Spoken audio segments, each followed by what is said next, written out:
안녕하세요.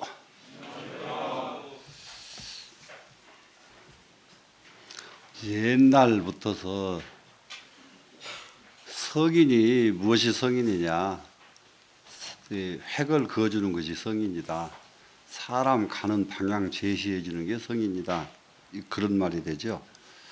우리나라 분으로서는 원효대사와 같은 그렇게 아주 걸출하신 분이 없거든요. 중국에서도 어림도 없습니다. 이게 사상이 깊이가요. 어느 정도냐 그러면 대체적으로 우리가 원효대사 그러면은 일본 일제 시대의 원효대사를 굉장히 이렇게 폄하시켰거든요. 일본 사람들이 일본의 선사들이 한국 선사들을 능가한다 이런 사고가 일본 사람들한테 꽉 있어가지고 우리나라에 아주 걸출한 인물을 자꾸 이렇게 깎아내렸습니다. 그런데 가장 대표적인 거 원효대사의 발심수행장 여러분도 알지요? 원효대사의 발심수행장이 뭐냐 그러면 그게 권학문입니다. 권학문. 권학문이 뭔지를 알겠죠? 공부하도록 권장한 글이다 이 말이에요. 공부하도록 권장한 글. 이게 실제로 이 원효대사의 권학문은 어느 정도로 지금 값어치가 있느냐 그러면은 중국에서 한태지 그러니까 한유지가 권학문을 자기 아들에게 지어서 보낸 것이 최초예요. 문서로 남은 권학문이 중국에. 그런데 한태지보다 원효대사가 몇십 년 앞에거든요. 훨씬 앞에예요, 훨씬. 그러면은 중국보다 훨씬 더 우리나라에서 먼저 이게 사상을 일으키는 이런 운동이 우리나라에서 먼저 벌어졌다 그런 얘기입니다. 그러다 보니까 어느 정도로 중국과 우리나라가 아주 시간차로 이만큼도 어그러짐이 없이 불교를 적극적으로 공부할 수가 있었느냐 그러면은 실제로 중국의 화엄경이 들어온 지가 당나라 이게 순화 때 들어왔던 화엄경은 60화엄경이고 80화엄경이 다 들어온 거는 당나라 때입니다. 당나라 때 들어와가지고 지엄화상으로부터서 청량국사에까지 이르기가 전부 원효대사 뒤에예요. 원효대사보다 뒤에. 그런데 60화엄을 딱 받아보시고 원효대사는 화엄경 주석을 쓰셔요. 화엄경 주석을. 그러면 중국에서 청량국사가 80화엄경의 소초를 쓴 것보다 벌써 한 20년 이상 먼저 이미 원효대사께서는 먼저 화엄경 주석을 딱 써 놓으신 뒤에라고요. 이런 정도로 우리나라 불교가 중국을 거치긴 거치는데 더 앞질러 갔다는 점. 그러니까 이런 건 좀 무시할 수가 없는 일이고요.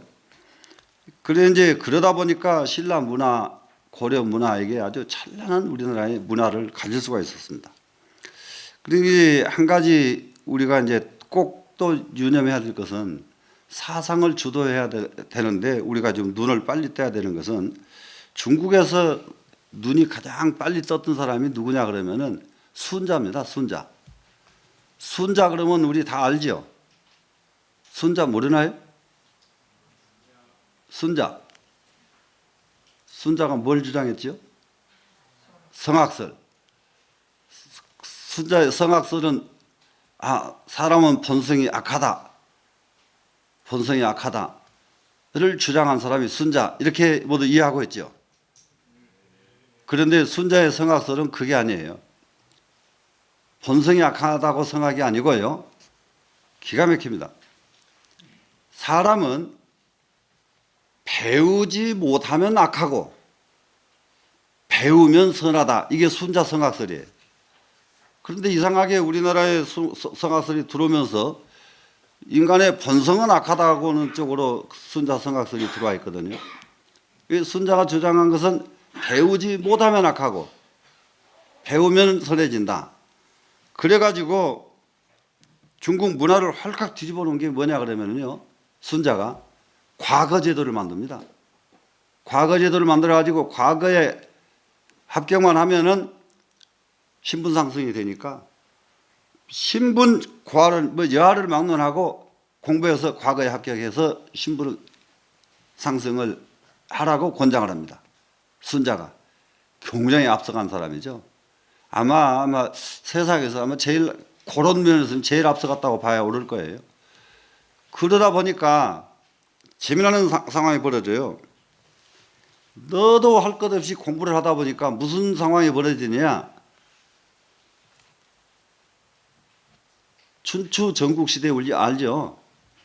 전국시대가 치열해지는 상황이 벌어집니다. 왜 치열해지느냐? 그전에는 임금을 하겠다고 도전하는 사람이 그렇게 많지가 않았어요. 그랬는데 저기 밑에 사람들이 공부해가지고 딱 과거에 급제해서 자기 신분이 보장되다 보니까 너만 임금하라는 법이 있겠느냐? 나도 하자.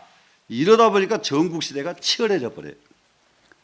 그러니까 이제 이게 공부를 하는 사람이 많으면은 세상은 시끄러워진대요. 그러니까 우리나라가 지금 그런 측면으로 보면은 공부한 사람이 너무 많다 보니까 세상이 시끄러운 건 사실이에요, 지금. 그러니까 이럴 때에 이제 우리나라에서 잠재워주는 또 사상이 필요하다. 그래 이제 이 세상은 이렇게 누가 이끌어 가느냐에 따라서 그 나라 운명이 달라집니다. 그래 나는 이제 여기 선생님들한테 내가 딱 한 가지만 권장할게요. 이 과정 마치고 이 구족회 받고 난 뒤에 선방에 가서 나는 정말로 일생을 살아야 되겠다 이런 마음이 나오는 분이 계시거든. 선방에 가기 전에 한문부터 달통하고 선방에 들어가라. 그러면 우리나라 보물됩니다.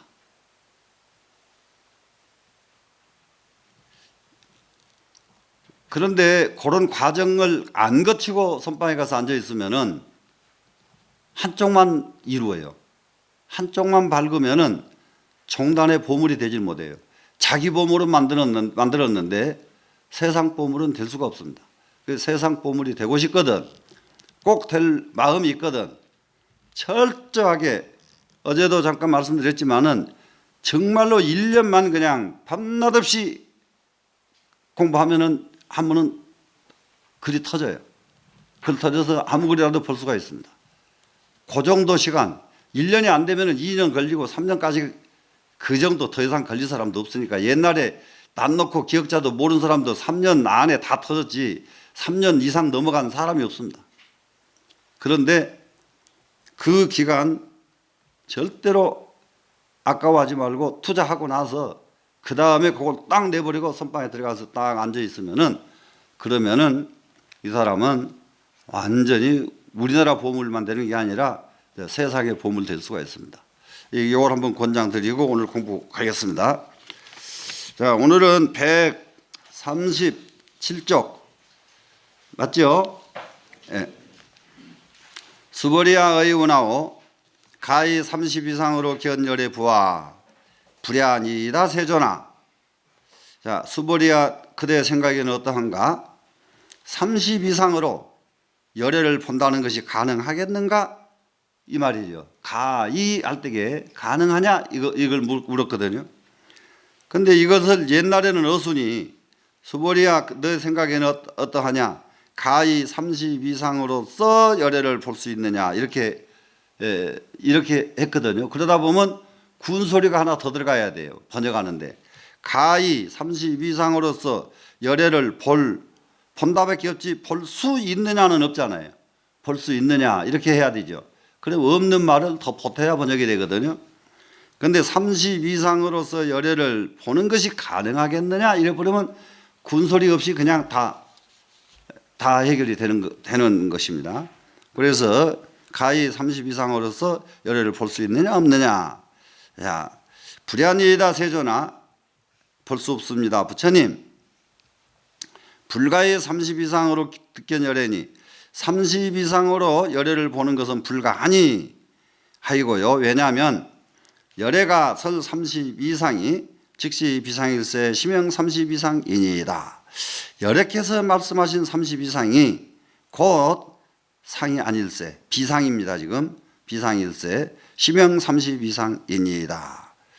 이게 이제 똑같은 구조를 계속 반복하고 있는데 이 구조를 분명하게 이해를 하고 넘어가야 돼요. 여래께서 말씀하신 30 이상은 현상계에 있는 30 이상입니다.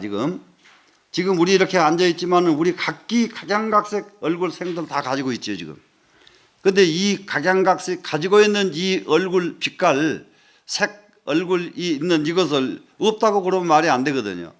얼굴 상이 다 각기 다른데 그것은 상이 아니야.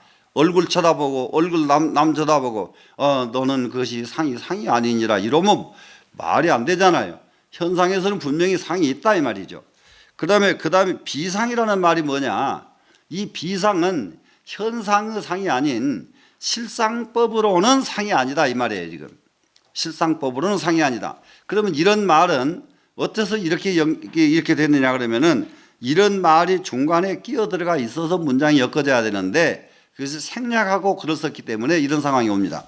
그러면 그 현상법으로는 로 말씀하신 30 이상은 실상법으로는 상이 아닐세 시명 30 이상이다 그러면 이것을 현상법으로 말하니까 30 이상이라고 하느니라 이렇게 하면 말이 똑 떨어지는 말이에요.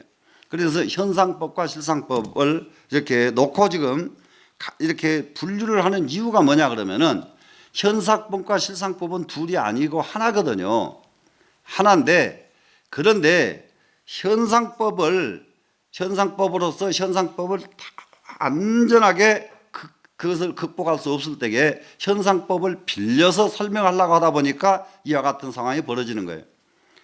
그래서 이 현상법으로 지금 30 이상은 실상법으로는 30 비상일세 상이 아닐세 이것을 이름하여 현상법으로는 30 이상이라고 하나니다. 그렇기 때문에 부처님은 30 이상이 분명히 존재한다 이 말이죠. 만약에 상이 아니다 그러면 부처님 30 이상이 상이 아니죠. 부처님 30 이상이. 그러면 상이 아니다 그러면 또 무슨 말이 되냐 그러면 아무라도 나도 30 이상이다 이라고 덤벼드지요. 이렇게 덤빌 수가 있죠. 현상법은 분명하게 현상법 30 이상이 있습니다.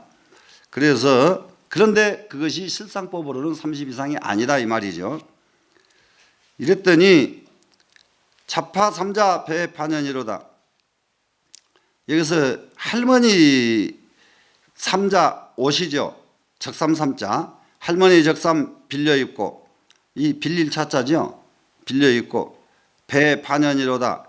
할머니 나이에다가 절을 한다. 그러니까 여기다 할머니 나이 할머니의 경륜에다 절을 한다. 이런 말이죠. 할머니 나이가 뭐겠어요? 할머니 경륜이죠. 오래 산 경륜. 근데 이제 이것도 대충 이제 절에서는 이런 것이 없어요. 절에서는 그 노장들을 우습게 보는 경우가 별로 없어.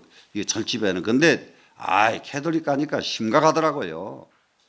신부들요. 거기서 40 넘어서 50 딱 넘어지면 신부하고 싶어 하는 사람이 별로 없어요. 마지못해서 해요 거기서는. 이 사람들. 왜 그러냐면 거기는 계급제도가 돼가지고 근데 이제 우리나라 관료에도 이 제도가 들어와 있더라고요. 그게 잘못된 제도거든요. 왜 그러냐면 어저께 원장 했던 사람이 뒤로 물러서고 신임 원장이 오지요. 오면은 어저께 원장이 신임 원장에게 완전히 꺾듯이 승복을 하더라고요. 깜짝 놀랐어요. 이게 우리 전통적인 의전으로 보면은 전 원장은 상황이잖아요. 전 원장이 상황격으로 모시는 거지 전 원장이 신임 원장한테 이렇게 막 굽신굽신 하는 제도가 없거든요. 그런데 국회의원들도 보니까 깜짝 놀랐어요. 국회의장 하던 사람이 지금 내놓고 보니까 국회의장 하던 사람 왔습니다. 여기 현역 국회의원 그 신임 현역 국회의원이 같이 참석을 했어요. 그러면 국회의장 하는 사람을 뒤로 빼고 신임 국회의원을 앞에 놔놓더라고요. 그런 불쌍놈 같은 제도가 어디서 생겼는가 했더니 천주교에서 온 거예요. 그런 건 잘못된 제도입니다. 그게 국회의장을 했든 안 했든 간에 나이 선배에 대한 분명하게 저기가 있어야 돼요. 그래서 이게 그렇게 마음 가진 사람들 아주 욕을 잔뜩 해줬어요. 의전에서. 네 놈들 안 와도 괜찮으니까 그런 사고방식 가지고 의전 여기 참석하지 마라.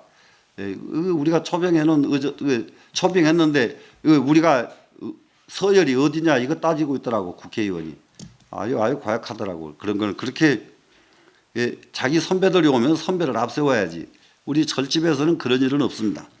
그래서 할머니 옷 빌려 입고 할머니에게 절을 한다 그랬는데 이거는 30 이상으로 열애를 볼 수 있느냐 없느냐 한 말하고 너무 가당치도 않은 말 같아요. 사실은. 그래 놓으니까 이거 할 수 없이 강설 한번 보세요. 경에서 세존이 상이 없음을 밝히고자 하였는데 수보리의 대답이 상이 아니라고 하니 만일 세존께서 상을 물었다면은 수보리 존자 또한 상으로 대답하였을 것이다. 이렇게 해요. 그러면은 상을 물으면 상으로 대답하고 비상을 물으면 비상으로 대답하고 이것은 뭐냐 그러면은 동기가 상응한다 이 말이거든요. 동기가 상응한다. 상을 물으니까 상으로 대답하고 부처님께서 상을 물으니까 수보리는 상으로 대답하고 부처님께서 상 아닌 것을 물으니까 수보리는 상 아닌 것으로 대답하고 이런 취지입니다. 지금. 그러니까 이런 구조로 문장이 되어 있거든요. 지금. 그러니까 야보스님은 할머니 옷 빌려 입고 할머니한테 절한다. 그리고 동기가 상응한다. 이 말을 할머니 옷 빌려 입고 할머니 나이에 절한다. 이렇게 했습니다. 같은 동기가 아니면은 이럴 수가 없죠. 그래 동기 같은 기운이다. 자, 그래놓고는 여기 이제 야보스님 소응을 한번 보겠습니다. 이유 여규요 군무 영무라 유무가 구 불이반이 유와 무가 다 존재하지 않으니 성립되지 않으니 상대의 취로도로다. 상대해서 이거 상대는 서로 마주해 가지고 취로도 했는데요. 이게 불이취자가요. 불이취자. 사람이 말을 하려면 말이 벌어져야지 새주둥이처럼 돼버리면 말을 할 수가 없죠. 그래서 불이취자를 써가지고 침묵한다는 뜻으로 이거 표현을 했습니다. 이렇게 입을 이러면 말을 할 수가 없잖아요. 이렇게 세입돼 버리면. 그래서 침묵을 취로도라고 합니다. 지금. 그래서 서로 만나가지고 상대해가지고 침묵을 한다. 그 이제 무슨 말인가 한번 보겠습니다. 너는 네가 있으니까 나도 또한 있고 그것이 뭐냐 그러면은 지금 부처님의 의중이 30 이상이 아니고 이것을 30 이상이라고 한다 하는 이 의중이 분명히 이거거든요. 30 이상으로 열애를 볼 수 있느냐 없느냐 이렇게 물은 데 대해서 이게 수보리가 볼 수가 없습니다 하는 것이 부처님께서는 볼 수 있느냐 하는 물음 자체가 30 이상으로는 부처를 볼 수가 없다 이 말이 전제되어 있거든요. 전제되어 있으니까 없습니다 이렇게 같이 상응을 한 거예요.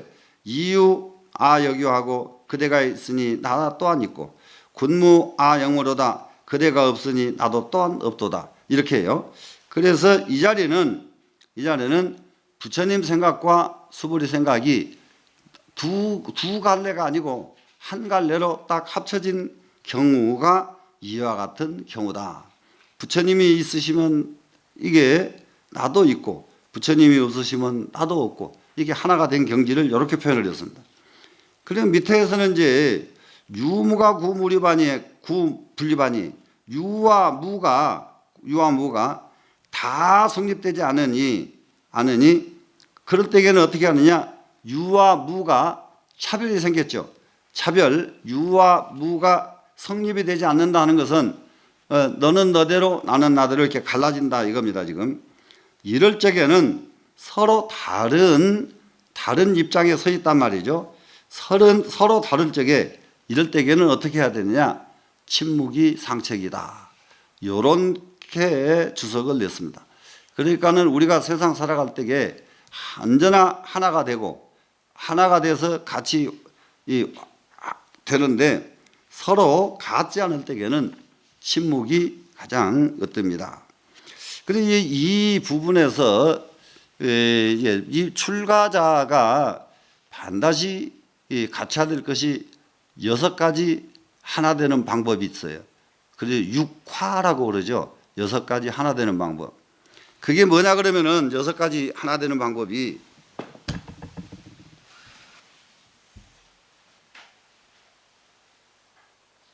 그냥 말로만 저기 하기 어려우니까 신, 구, 의, 개, 견, 이 6가지입니다.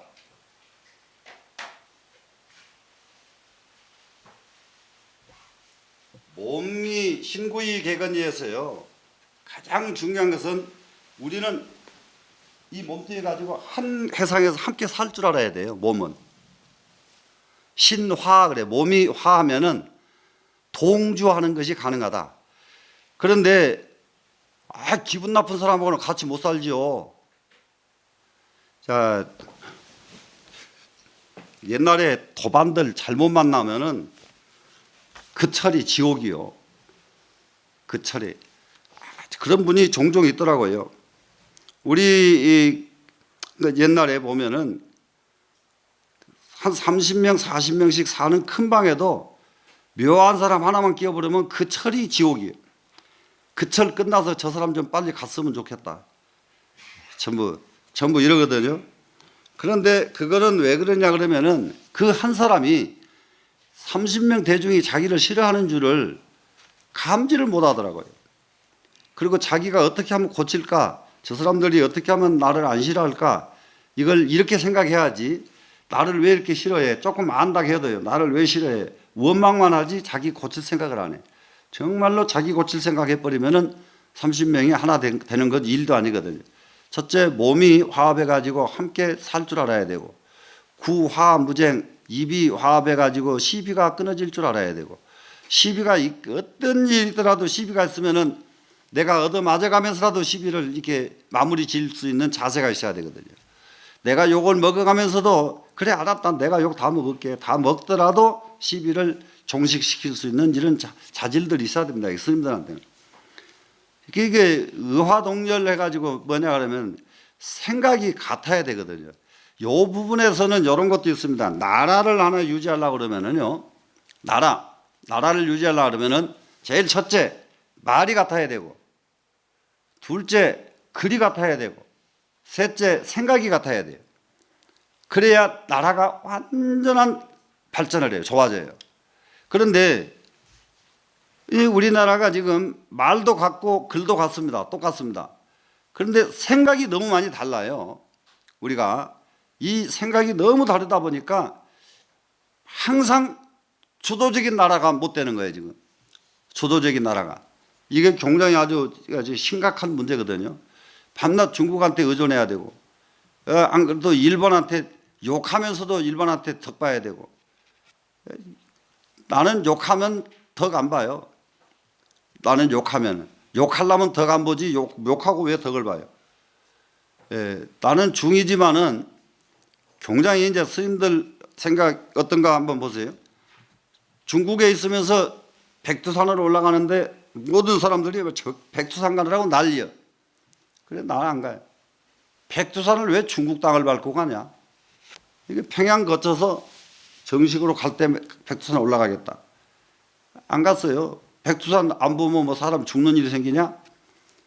금강산 관광 열리니까 모두 막 스님들 난리 치고 올라가더라고요. 올라가더니 탑돌이 하면서 연불했다고 그 한 사람한테 몇백 불씩 벌금 내가지고 그저 얼마만큼 몇만 불 저 벌금 내고 왔잖아요. 그런 데를 뭐 하려고 가? 그러면 그런 데는 안 가 나는. 또 한 가지 안 가는 데 있어요. 절대로 일본은 안 간다. 왜 일본 안 가느냐? 내 아주 친한 친구가 지금 이명박 씨하고 동창이에요. 동창인데 이 사람이 동경대학을 유학을 가면서 나한테 그랬어요. 내가 일본 놈들 때려잡으려고 내가 한다. 그 놈들 내가 아주 코를 납작하게 해주고 와야지. 이렇게 아주 기세 막 아이고 막 등등 해가지고 일본에 갔거든요. 10년간 유학을 하고 오더니 말이죠. 친일이 아니요 완전히 숭일분자가 돼가지고 왔어요. 일본은 안 그럽니다. 일본 놈들 이래서 하던 사람이 10년 뒤에 오니까 일본 같으면 이렇게 안 합니다. 와 이게 아주 분통 터져서 견딜 수가 있어야지. 그래 그 사람이 원래 반골이요. 반골 고대 나와가지고요. 엄청나게 반골인데 반골도 그렇게 변하는 거 처음 봤어요. 그 사람 본인이. 근데 나는 반골이 아닌데 내가 일본 가면은 여기 이 얘기하면서도 일본 가니까 길거리가 이럽디다. 일본 가니까 철이 이렇게 밤낮 이 말 하게 돼 있거든. 나는 안 가고 안 하는 게 낫지. 그래서 안 가요 나는 일본을. 예? 이게 그 중이 이제 이런 게 있습니다. 나는 뭔 다 해도 요거는 안 하겠다. 몇 가지 안 할 것이 속으로 정해져야 돼요. 몇 가지 안 하겠다. 근데 안 하는 중에서 일본은 안 가겠다 하나 정해져 있어요. 예, 고집 되게 세죠. 그러니까 일본 갈 수 있는 계기가 얼마나 와 있어도 안 가는 이유가 갔다 가면 친일분자 될까 봐서 안 가는 거예요. 예, 구화무쟁하고 의화 이게 뜻이 항상 같아야 돼요. 자, 그러기 여기 처음 말씀드렸듯이 예, 스님들 이제 정말로 이게 아무리 사상이 좋아도 도통해 가지고 막 하늘을 날아가는 능력이 있어도 모든 사람이 공감하는 소리를 하지 않으면 그건 쓸데가 없어요. 모든 사람이 공감하는 그 자리에 가 서 있어야만 대접을 받거든요. 그러려면은 또 한 번 말씀드리지만은 경전은 달통해야 됩니다. 그렇기 때문에 한문은 좀 자세히 해가지고 딱 일생 참선 수행을 하도록 이렇게 말씀을 드리는 겁니다. 자, 그래 이제 그 신구 이의가 했으니까 계율 있죠 지금. 계율 인도와 동양 불교가 다른 점이 하나 있어요. 중국에서부터 우리나라까지 동양의 불교는 종파가 사상으로 갈라집니다. 예를 들면 화엄경을 수행하는 곳은 화엄종, 법화경을 수행하는 곳은 법화종. 이런 벌써 화엄사상, 법화사상, 사상을 가지고 종파가 분류가 돼요. 그런데 인도는 사상으로 분류되지 않습니다. 율장으로 분류가 됩니다. 율장으로. 계율 예를 들면 아침밥을 먹는 종단, 아침밥을 안 먹는 종단 이렇게 예를 들면은 이와 같이 여기는 무엇은 철저하게 하고 무엇은 이쪽은 다른 것을 또 철저하게 하고 율장으로서 종파가 벌어져요. 그래서 사상으로는 절대 벌어지지 않습니다. 왜 그러냐? 율장은 벌어질 수가 있어도 사상은 탈르면 안 된다는 게 인도 사람들 사고방식이에요. 일불사상, 한 부처님 사상을 놓고 어찌 이 사상이 옳고 이 사상이 옳고 이래서 되겠느냐? 사상으로는 논하지면 안 된다. 이렇게 보는 게 인도 사람들입니다. 그런데 우리 계율 이거 역시 너그러운 계율이 있고 절대 너그럽지 못한 계율이 있잖아요. 소위 말하면은 성업, 차업 두 가지가 있습니다. 성업은 뭐냐 그러면은 해서는 안 되는 거예요, 무조건. 그게 뭐냐, 이제 살도, 음망 네 가지죠. 이것은 성업에 해당되죠. 성업. 그 다음에 나머지는 차업이요. 차업. 율장에 하지 말라고 한 것을 안 하는 거예요. 율장에 하지 말아라 한 것을 안 하는 것은 차업이고, 성업은 율장에 됐든 뭐가 됐든 무조건 하고 중만이 아니에요. 이거는 승속을 막론하고 사람이라면은 이것은 하면 안 되는 것, 이것이 성업입니다. 성품의 업. 이것은 성업이 되기 때문에 절대 해서는 안 되는 것. 그래서 이 계율에 대한 개념을 확실하게 해서 하면은 그 대중이 화합하고 화합하지 못하는데 이 판가름이 납니다.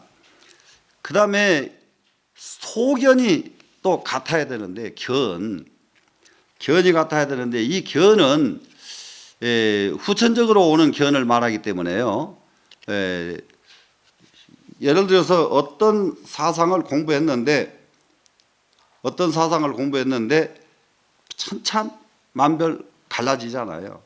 갈라졌을 때에 그래도 그 배운 것을 공자학을 배웠으면은 공자학에 대한 기준점에서 너무 거리가 너무 멀리 가버리면 견이 달라진 것이거든요. 그러면 같이 살기가 너무 어렵죠. 부처님 사상을 공부해놓고 완전히 다른 소견을 내도 그것도 같이 살기가 어렵죠. 그 다음에 이제 이로울 이자, 이익에 부딪혔거든. 균등한 마음을 가져라. 이익에 했거든. 균등한 마음 가져라. 이게 균등 안 되더라고요. 지금은 먹을 것 참 풍부해서 부자인데 옛날에 60년대 초반에는 1년 내내에서 어쩌다 보니까 양말이 한번 보시가 들어와요. 그 옛날에는 보시 들어오면 제일 하소임자부터 먼저 돌리잖아요. 지금도 그럴 거야 아마. 하소임자.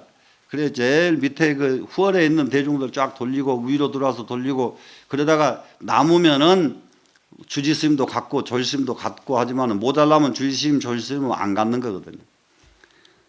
먹을 건 이게 먹는 것도 그런다고. 먹는 것도 들으면 제일 아래 사람부터 먹이지 윗 사람부터 안 먹잖아요.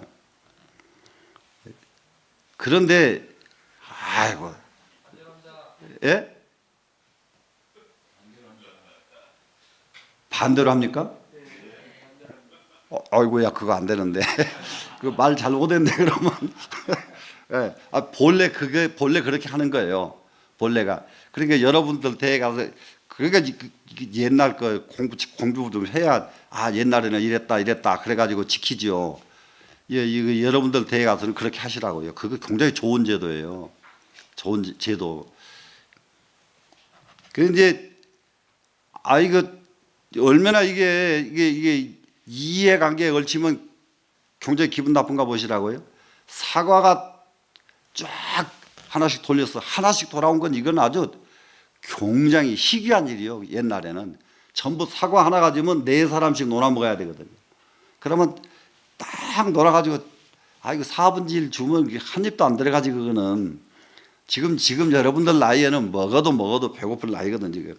그런데 사과가 하나가 돌아오니까 너무 반가웠는데 이거 내 것보다 옆에 스님 것이 어떻게 큰지 참 죽겠어. 그래서 스님 참 스님 거는 왜 더 커 그랬더니 그래요. 그래 바꿔요. 그래서 싹 바꿔가더라고요. 그래서 속으로 저 스님은 진짜 욕심도 없구나. 훨씬 큰 걸 나한테 바꿔주구나. 그래 얼른 고맙습니다. 바꿨지. 바꿔놓고 들고 보니까 그 스님 거 들고 있는 게 또 커. 그렇게 내가 들고 있는 건 너무 적어 보여. 그 이해관계에서 이렇게 이 적은 것이 나중에 다툼으로 이어진다고요. 다툼으로. 근데 이해관계를 그런저런 모든 것이 없이 딱 균등하게 할 줄 알면은 이것이 육화라고 그래요.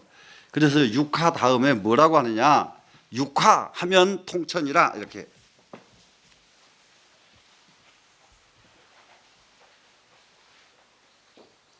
이게 6가지로요. 화목을 하면은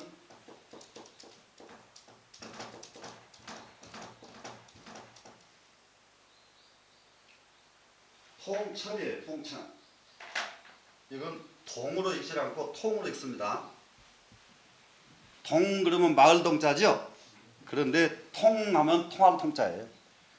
통할 통자인데 어떻게 하느냐? 육화 6가지가 화목할 줄만 알면은 하늘길이 뚫린다예요. 지금 툭 트인다. 하늘길도 열린다. 육화하면은 하늘길도 열린다. 우리가 이 세상 살아가는데 육화를 중심으로 해서 대중 생활을 해야 됩니다. 그래서 그렇기 때문에 상대가 같지 않은 상대가 상황이 다르거든, 견이 다르거든. 무엇을 해야 돼요? 침묵이 최상이다. 견이 같을 적에는 어떻게 합니까?